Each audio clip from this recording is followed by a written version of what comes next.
el mayor plan de choque contra el COVID-19 de la historia. 200.000 millones de euros en un plan de choque para paliar el impacto económico del coronavirus. Nunca habíamos contemplado un plan así. Y esto está sucediendo también en todo el mundo desarrollado. El FMI acaba de aprobar una línea de 1.000 millones para ayudar contra el COVID-19 a los países subdesarrollados. Alemania ha aprobado 500.000 millones. El Reino Unido ha movilizado 363.000. Italia 300.000. Francia 400.000. Y así podía seguir con otros países. Es algo insólito, algo que no habíamos visto. Estamos en una economía de guerra contra el COVID-19. Estamos pensando, y el gobierno piensa así, en una crisis temporal, en una crisis que va a durar a lo sumo unos meses y en una salida en forma de V. Pero lo que es importante es que durante este tiempo no desaparezcan empresas, no quiebren empresas, no haya despidos. Hay que evitarlo por todos los medios y los recursos disponibles son los que sean necesarios. Olvidémonos en estos momentos temporalmente de la austeridad. Posiblemente el Pacto de Estabilidad y Crecimiento Europeo se modificará durante todo este tiempo para que los gobiernos puedan incurrir en el déficit y la deuda justificados que exija la crisis. Las medidas han sido contundentes, 200.000 millones, de los cuales, y voy a ir señalando por los destinatarios, las empresas y los autónomos van a recibir una línea de crédito de 100.000 millones con aval público a través del ICO, que serán completados por otros 60.000 o 100.000 millones de euros aportados por la banca. El Banco Central Europeo, ante esta situación de emergencia, lo que ha hecho es diluir, rebajar el peso reglamentario, las exigencias de capital que estos préstamos van a tener. Incluso también se han reducido los coeficientes obligatorios de liquidez. La banca va a tener mayor facilidad, sin asumir excesivos riesgos, para canalizar todo este dinero a las empresas pequeñas, medianas y microempresas autónomos. Pero además de esta medida, que es la más importante, hay otras. Los ERTEs, los expedientes de regulación de empleo temporal. Se pretende que ninguna empresa despida. El ERTE permite tener en una situación de desempleo temporal a los trabajadores que seguirán percibiendo su salario a través de las subvenciones del paro. Durante todo este tiempo, las empresas no van a pagar cotizaciones sociales. Esta es una medida importante que afecta tanto a los resultados como a la liquidez. Los autónomos van a tener facilidades para el cese de actividad. Este es el único colectivo que en estos momentos no se siente satisfecho por la medida. Ellos esperaban una suspensión de las cotizaciones.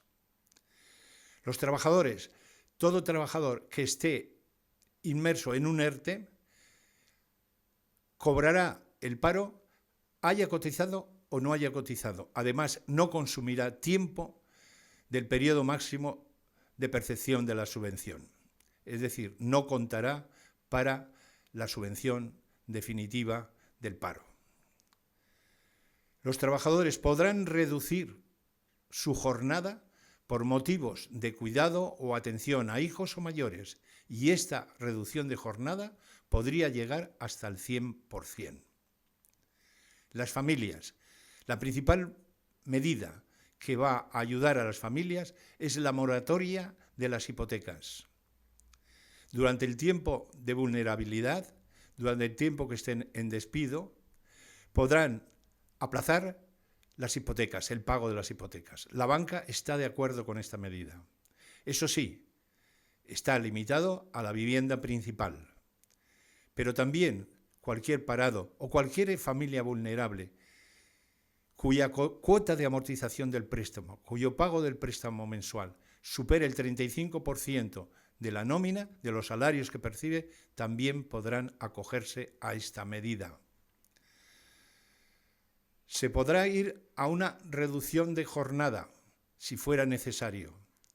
Los suministros básicos, luz, agua, teléfono, de estas familias vulnerables podrán tener impagos sin corte de suministro.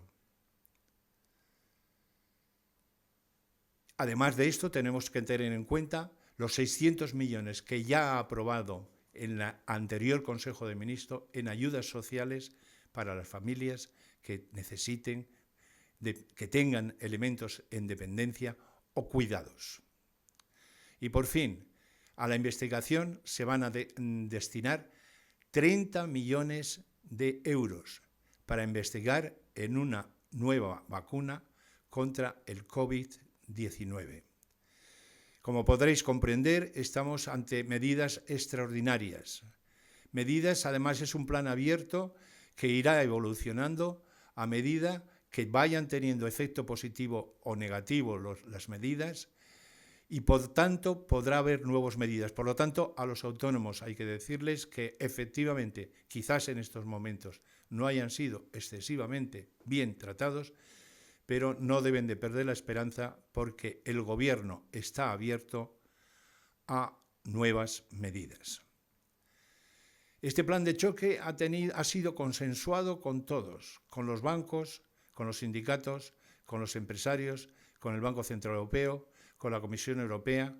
Por primera vez estamos ante un plan de choque económico importante, suficiente para solucionar los problemas de la crisis, en la que todos están de acuerdo, en la que hay un apoyo unánime a el plan de choque y a las medidas adoptadas.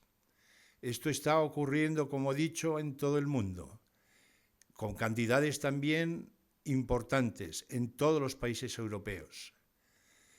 Se está pensando en un plan temporal. No se ha hecho caso a las tentaciones de algún partido que hablaba de nacionalizaciones. Como bien ha dicho el presidente, estamos ante una crisis temporal y las medidas tienen que ser temporales, no pueden ser estructurales. Tenemos que olvidarnos de esas veleidades. De cualquier manera, sí hay que decir que hay países como los países nórdicos que han procedido a nacionalizaciones de compañías aéreas.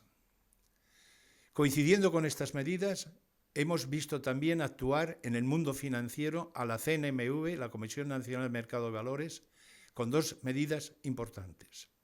Ante el crack financiero que se estaba produciendo, con caídas de las bolsas desde máximos de más del 40%, se ha decretado, se ha ordenado por parte de la CNMV la suspensión de las operaciones a corto plazo, de las operaciones especulativas.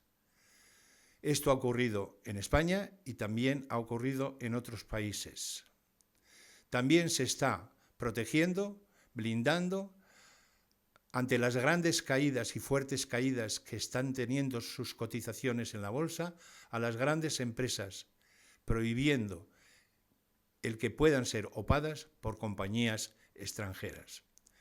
En definitiva, son medidas de urgencia, medidas de emergencia, que lo que tratan es de preservar la estructura, el tejido productivo y, sobre todo, que no haya despidos definitivos. Se trata de aportar liquidez, de permitir que las empresas puedan pasar estos meses con un puente financiero y de ayudas que una las dos orillas, las de antes de la crisis con la después de la crisis.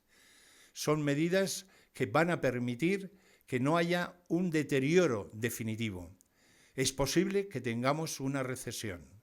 Concretamente, la Comisión Europea ha estimado que el impacto de esta crisis va a ser del menos 2,5% del PIB. Por lo tanto, este año, al final de 2020, es muy posible que algunos países europeos, o gran parte de los países europeos, tengan una situación de recesión, pero de recesión técnica, ya que una vez dominada la crisis sanitaria, lo que se espera es que las expectativas mejoren y que, habiéndose mantenido el aparato productivo y el nivel de empleo, haya una recuperación rápida, fuerte y en V. Es una apuesta necesaria, es una apuesta inevitable y, de momento, debemos de felicitar al Gobierno porque, por primera vez y después de unos meses de duda y de debilidad, con un Consejo de Ministros anterior que aprobó unas medidas insuficientes, estemos ante unas medidas necesarias, contundentes y probablemente suficientes. Esperemos que la crisis evolucione pronto, que se elimine y se reduzca el contagio, que se evite los colapsos de los hospitales, que se llegue a doblegar la curva, a aplanar la curva de contagio. Si esto es así, en unos meses podremos estar saliendo de la crisis. Muchas gracias y hasta pronto.